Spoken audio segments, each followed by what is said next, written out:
اپنی بات کنٹینیو کیجیے گا، اور یہی سوال آپ سے بھی ہے کہ ایکٹ کالعدم قرار دینے سے نواز شریف کی نااہلی چیلنج کیے جانے اور اسی طرح مفاد عامہ کے تحت دیگر مقدمات پر کیا اثرات ہوں گے؟ دیکھیں، میں نے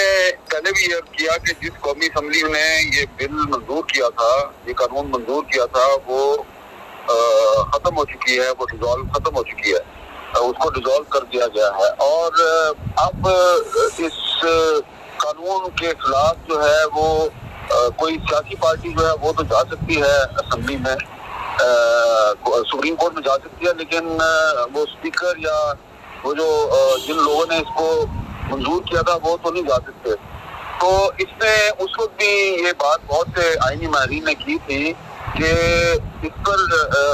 صدر مملکت نے دستخط تو کر دیے ہیں، لیکن اس کو سپریم کورٹ جو ہے وہ اس کو کالعدم قرار دے سکتی ہے، کیونکہ یہ آئین سے متصادم ہے۔ سپریم کورٹ کا جو آرڈر آیا ہے اس میں بھی اس کو آئین سے متصادم قرار دیا گیا ہے۔ تو اب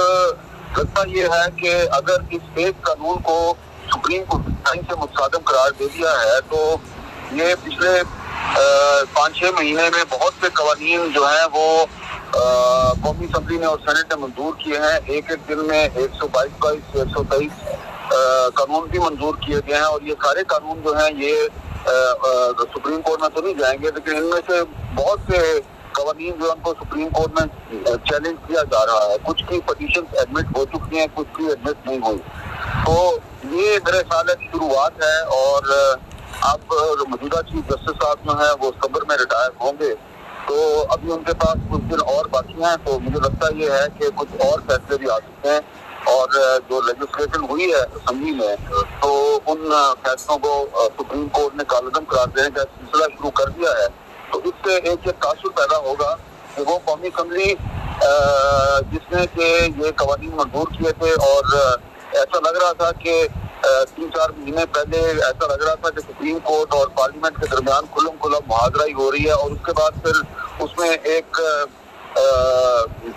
خاموشی آ گئی تھی، ایسا لگ رہا تھا حالات ٹھیک ہو گئے۔ لیکن اب جب وہ قومی اسمبلی ختم ہو گئی ہے تو سپریم کورٹ کی طرف سے ایک فیصلہ سنا کے یہ اب پیغام دیا گیا ہے کہ ہم باقی قوانین کو بھی کالعدم قرار دے سکتے ہیں۔ کیا اسپیکر کو فوری طور پر ریویو کی طرف جانا چاہیے؟ یہ اب انہوں نے فیصلہ کرنا ہے، لیکن اس میں ایک کلیئر ڈویژن کی، اور جو لائرز کمیونٹی تھی، جو قانونی ماہرین تھے، ان میں بڑی ڈویژن تھی۔ سپریم کورٹ بار ایسوسی ایشن کے صدر عابد زبیری صاحب اور لاہور ہائی کورٹ بار ایسوسی ایشن اور بہت سی جو بار ایسوسی ایشن ہیں وہ یہ کہہ رہی تھی کہ یہ جو پارلیمنٹ نے جو قانون منظور کیا ہے یہ غیر آئینی ہے، اس قانون کو ختم ہونا چاہیے۔ جبکہ پاکستان بار کونسل کے کچھ جو عہدیدار تھے اور کچھ جو آئینی ماہرین تھے ان کا خیال تھا کہ یہ پارلیمنٹ کا استحقاق ہے، پارلیمنٹ جو ہے وہ کوئی بھی قانون بنا سکتی ہے۔ لیکن میں یہ سمجھتا ہوں کہ اس قانون پر پارلیمنٹ کے اندر اس تفصیل سے بحث نہیں ہوئی جس کی ضرورت تھی، اور اٹارنی جنرل جو ہیں انہوں نے بھی اس معاملے پہ ویسے دلائل نہیں دیے جس طرح کے دلائل جو ہے وہ کچھ وفاقی وزراء اس قانون کے حق میں دیتے رہے۔ تو میں سمجھتا ہوں کہ اگر اسپیکر صاحب راجہ پرویز اشرف صاحب جو ہیں وہ ریویو میں جانا چاہتے ہیں تو ضرور چلے جائیں، یہ تو انہوں نے فیصلہ کرنا ہے۔ لیکن اس میں یہ بھی دیکھ لیں کہ جو اٹارنی جنرل جو ہے وہ پہلے اس کو ڈیفینڈ نہیں کر سکا پراپرلی، تو دوبارہ پھر وہی اٹارنی جنرل ہوگا تو وہ کیسے اس کو ڈیفینڈ کرے گا۔ حامد میر صاحب، اس فیصلے کی ٹائمنگ کتنی اہم لگ رہی ہے آپ کو؟ اسمبلی تحلیل ہونے کے اگلے دن اس فیصلے کا آنا اور اس ایکٹ کو کالعدم قرار دیا جانا؟ جی ہاں، ٹائمنگ اس کی جو ہے وہ بڑی ہی اہم ہے، اور اس میں آپ یہ کہہ سکتے ہیں کہ بہت سی کانسپریسی تھیوریز جو ہیں وہ جنم لے سکتی ہیں۔ پہلی بات تو یہ ہے کہ یہ فیصلہ جو ہے اس دن اناؤنس کیا گیا ہے کہ جب قومی اسمبلی جو ہے وہ تحلیل ہو چکی ہے، اور دوسری بات یہ ہے کہ صرف ایک دن پہلے وزیر اعظم شہباز شریف صاحب نے یہ اعلان کیا ہے کہ نواز شریف جو ہیں وہ اگلے مہینے پاکستان واپس آ جائیں گے۔ تو یہ دو چیزیں بڑی اہم ہیں کہ قومی اسمبلی جو ہے اس کی مدت ختم ہو گئی ہے، اور وہ قومی اسمبلی جو ہے وہ اب اپنے قانون کو ڈیفینڈ کرنے کی پوزیشن میں نہیں ہے، اور شہباز شریف صاحب نے اعلان کیا کہ نواز شریف صاحب اگلے مہینے آ رہے ہیں۔ لیکن اس میں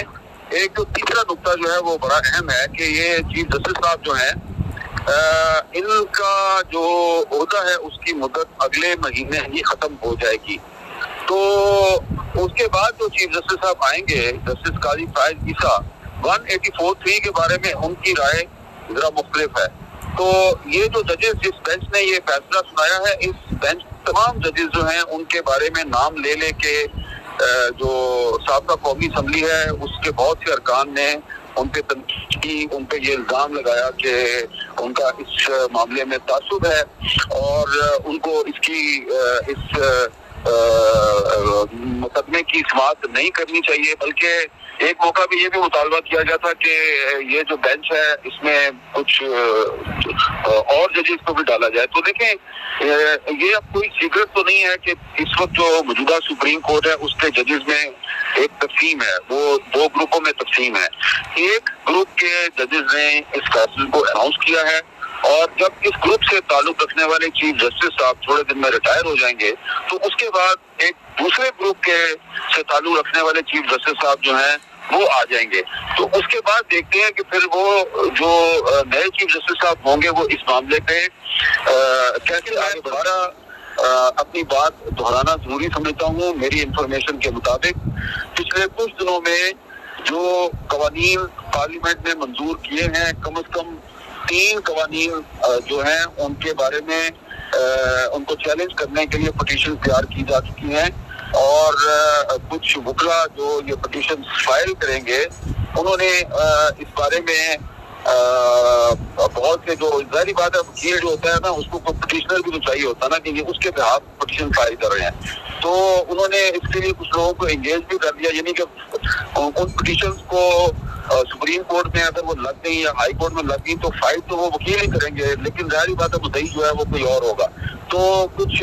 مقدمات میں مدعی جو ہیں وہ کچھ سیاسی شخصیات ہیں، کچھ مقدمات میں مدعی جو ہے وہ ہیومن رائٹس کی تنظیمیں ہیں. تو میں یہ آپ کو بتا رہا ہوں کہ کم از کم 3 قوانین جو ہیں پارلیمنٹ نے جن کو حال ہی میں منظور کیا ہے ان کو بھی چیلنج کیا جا رہا ہے.